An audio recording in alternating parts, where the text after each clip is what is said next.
Before the colonial sun rose, she reigned. Before her essence was dimmed, she guided. A mother to all. A king. The twin pillar of power in Anioma, in Obio, in Onitsha. This is the story of Omu, what she was, and what they tried to bury.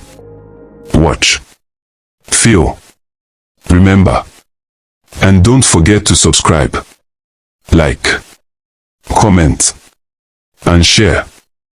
Since the beginning, leadership in Igbo land walked on two legs, one male, one female.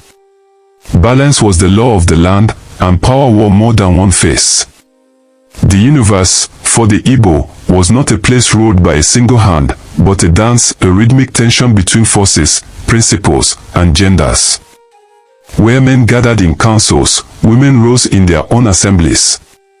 Where men held the ofo, women danced with the rhythm of the land. Among these sacred institutions of women, the Umuada, the Ndi Inyom, one stood tall and sovereign, cloaked in reverence and silence. The Omu. She wore no crown. She wielded no scepter. Yet her presence was law. A monarch not by lineage alone, but by spirit and right. A woman whose very breath was steeped in ancestry, whose silence carried thunder. The Omu is not appointed by vote, nor lifted by campaign, she is divined. Summoned by omen, confirmed by Dibia, revealed through ancestral voice.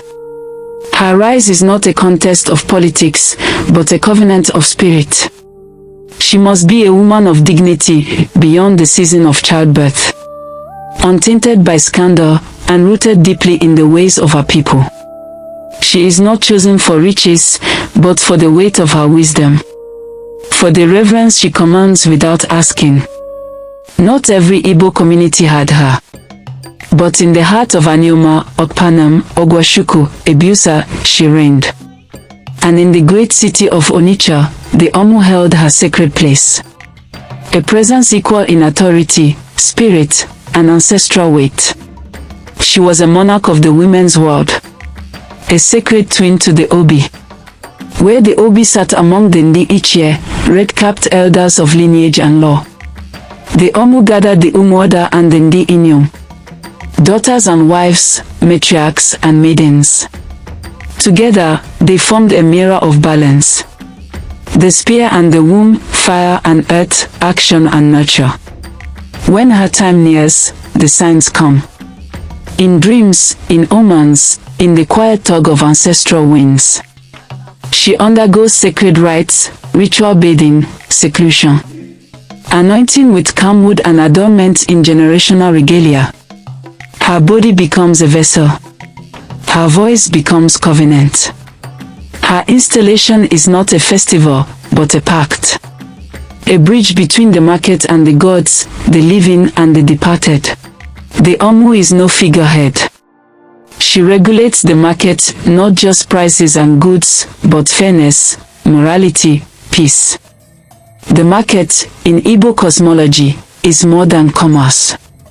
It is the belly of the community. It must be clean. It must be just. She leads in conflict resolution, not just among women. When tension threatens the peace, her voice can summon both genders.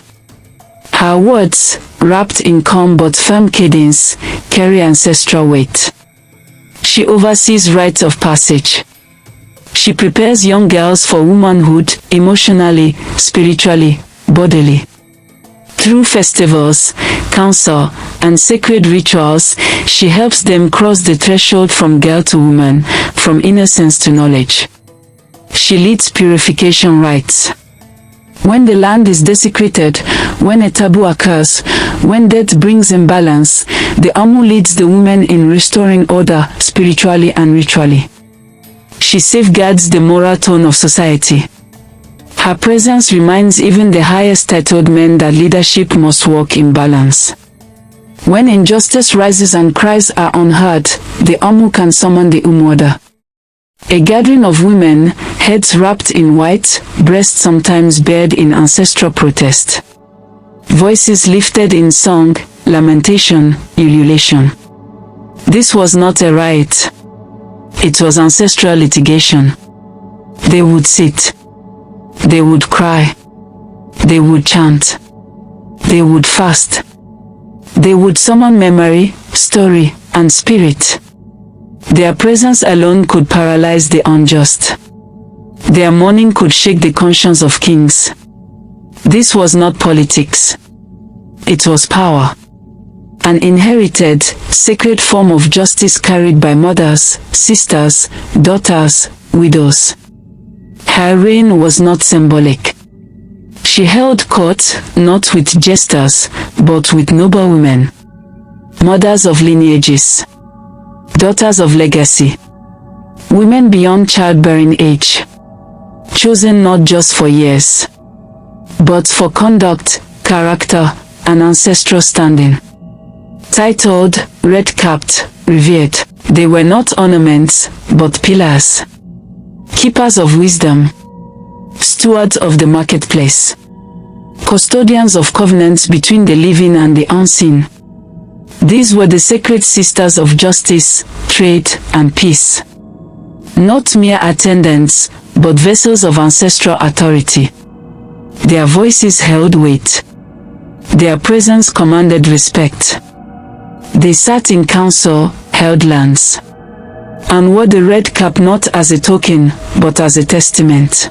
In the Omu's court, beneath ancestral gaze, justice was not blind, it was communal. A woman wronged. A trader betrayed. They came not to plead, but to summon balance. Here, justice was not cold nor silent.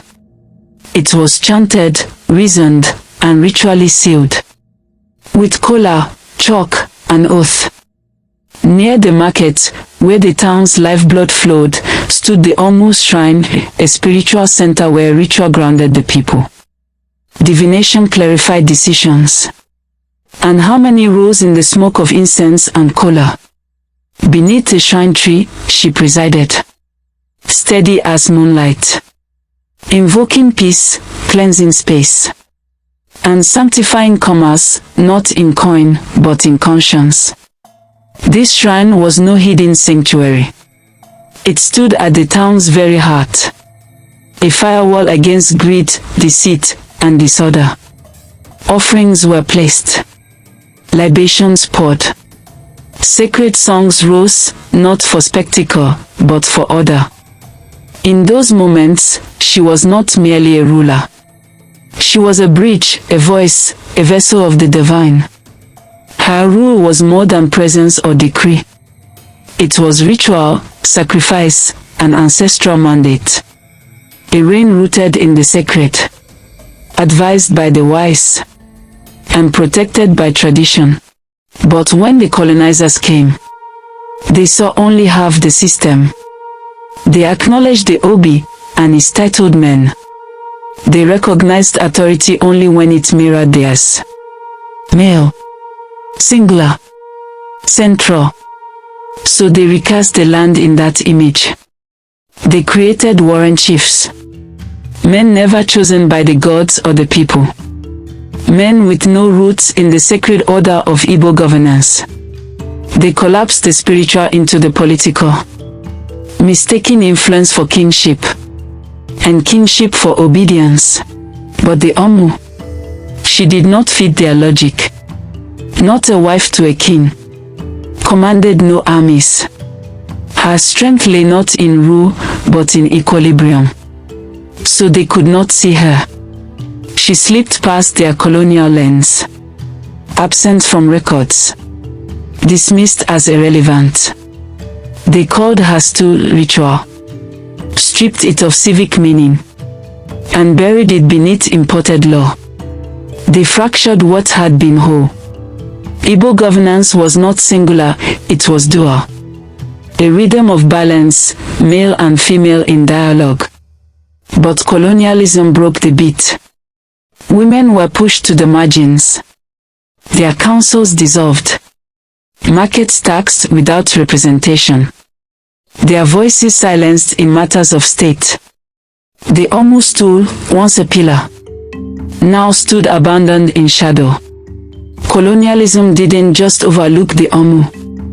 It stripped her of essence, undermined sacred symmetry, replaced reverence with ridicule, and in doing so, rewrote the very meaning of leadership. The result? A lopsided legacy. A generation that remembered only the Obi and forgot the Omu. Where power once walked with two legs, it now hobbled on one, dragging behind it the memory of a woman, once central to the soul of the land. But in Onitsha, the spark of Omu refused to die. A flame that burned steady and fierce. That flame was the legendary Omu Okwi. She was not a whisper of legend, but a living force. A woman of fire and foresight, known far and wide as the Merchant Queen. She built a trading empire across river routes, dealt with Europeans, and governed the women's sphere with tact and strength. She didn't fight with weapons. She fought with wisdom, with ledgers, with ancestral grace.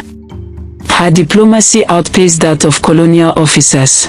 In her, the Omu institution found an icon. Not crowned in Onitsha, but revered there. She was Omu of Osamori.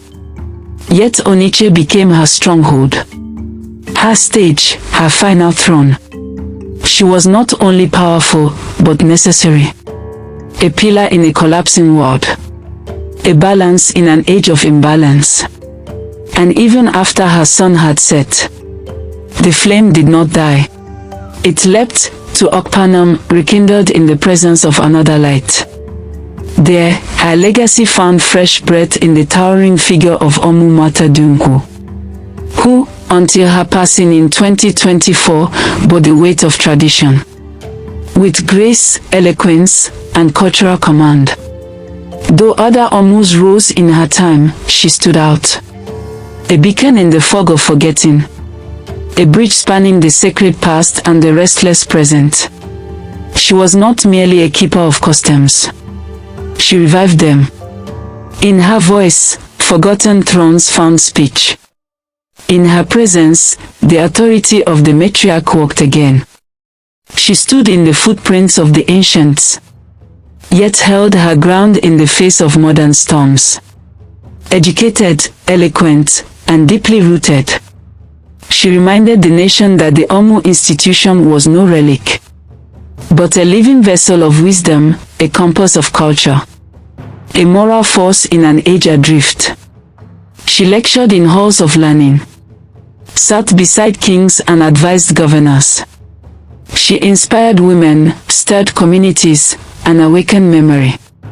Her passing in 2024 was not a closing. It was the passing of a torch. A light still burning in the hearts of those who remember, who speak her name with reverence, and hold her story like an heirloom. But beyond these circles of memory, in corners where the dust has settled too thick, the voice of the Omu grows faint. Shrines crumble, names fade, and thrones sit unattended beneath the weight of forgetting. Modernity muffled her authority. Western systems blurred her roles. Politics reduced her to a gesture. The sacred became symbolic. The regalia now won more for ceremony than counsel. In some places, she is consulted. In others, she is ignored. Her palace quiet. Her voice distant. But the land remembers. The ancestors do not forget. In Anioma towns, in the great city of Onitsha, in Ogwashi-Uku, Ebusa, and beyond, the throne still stands. The songs are still sung. The rituals still whispered. There are women who still feel the call. Maidens who wonder about the white wrapper. Scholars who trace her path. Communities who speak her name in prayer. What was sacred cannot truly die. What is rooted in balance cannot vanish. To revive the Omu is not to retreat into the past. It is to restore what was broken. To make leadership whole. To remember that power held in both hands, male and female, becomes wisdom. The Omu is not just a woman with a title. She is a principle. She is memory, justice, order, and nurture. She is the mother throne. Not one that towers, but one that anchors. Not one that shouts, but one that steadies. And so, when next we speak of leadership, let us remember her. Not as a relic, not as a token, but as a mirror, showing us what governance once was, and what it still can be. For a throne without the mother is a throne that limps. Let the Omu rise. In memory, in ritual, in voice, and in vision. Let her be seen, heard, and honored.